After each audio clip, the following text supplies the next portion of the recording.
Albert Einstein once said, everybody's a genius, but if you judge a fish by its ability to climb a tree, it will live its whole life believing that it is stupid. Ladies and gentlemen of the jury, today on trial we have modern day schooling. Glad you could come. Not only does he make fish climb trees, but also makes them climb down and do a 10-mile run. Tell me, school, are you proud of the things you've done?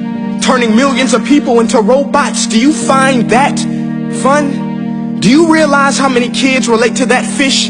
Swimming upstream in class, never finding their gifts, thinking they are stupid, believing they are useless? Well, the time has come, no more excuses. I call school to the stand and accuse him of killing creativity, individuality, and being intellectually abusive.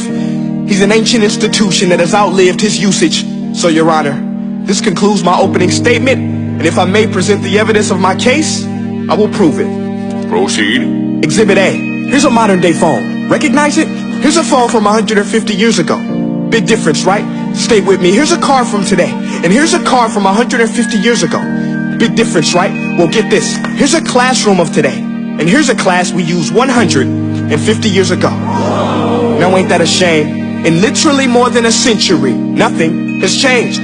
Yet you claim to prepare students for the future? But with evidence like that, I must ask, do you prepare students for the future or the past?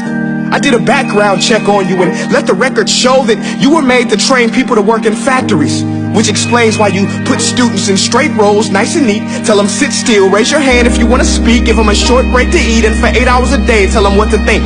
Oh, and make them compete to get an A. A letter which determines product quality, hence grade A of meat. I get it.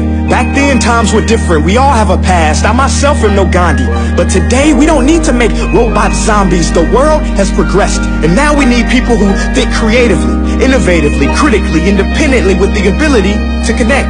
See, every scientist will tell you that no two brains are the same. And every parent with 2 or more children will confirm that claim.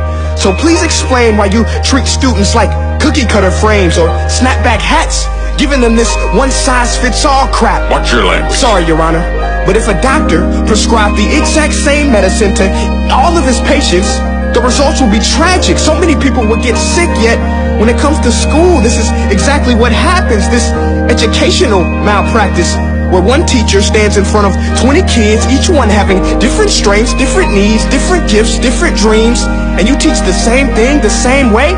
That's horrific. Ladies and gentlemen, the defendant should not be acquitted. This may be one of the worst criminal offenses ever to be committed. And let's mention the way you treat your employees. Objection. Overruled. I want to hear this. It's a shame. I mean, teachers have the most important job on the planet, yet they're underpaid? No wonder so many students are short-changed. Let's be honest. Teachers should earn just as much as doctors, because a doctor can do heart surgery and save the life of a kid. But a great teacher can reach the heart of that kid and allow him to truly live. See, teachers are heroes that often get blamed, but they're not the problem. They work in a system without many options or rights. Curriculums are created by policymakers, most of which have never taught a day in their life. Just obsessed with standardized tests. They think bubbling in a multiple choice question will determine success. That's outlandish. In fact, these tests are too cruel to be used and should be abandoned, but don't take my word for it. Take Frederick J. Kelly, the man who invented standardized testing, who said, and I quote, "These tests are too cruel to be used and should be abandoned." Ladies and gentlemen of the jury, if we continue down this road, the results will be lethal. I don't have much faith in school, but I do have faith in people. And if we can customize healthcare, cars, and Facebook pages, then it is our duty to do the same for education, to upgrade and change and do away with school spirit, because that's useless. Unless we're working to bring the spirit out of each and every student, that should be our task. No more Common Core. Instead, let's reach the core of every heart in every class. Sure, math is important, but no more than art or dance. Let's give every gift an equal chance. I know this sounds like a dream, but countries like Finland are doing impressive things. They have shorter school days. Teachers make a decent wage. Homework is non-existent, and they focus on collaboration instead of competition. But here's the kicker, boys and girls. Their educational system outperforms every other country in the world. Other places like Singapore are succeeding rapidly. Schools like Montessori, programs like Khan Academy, there is no single solution.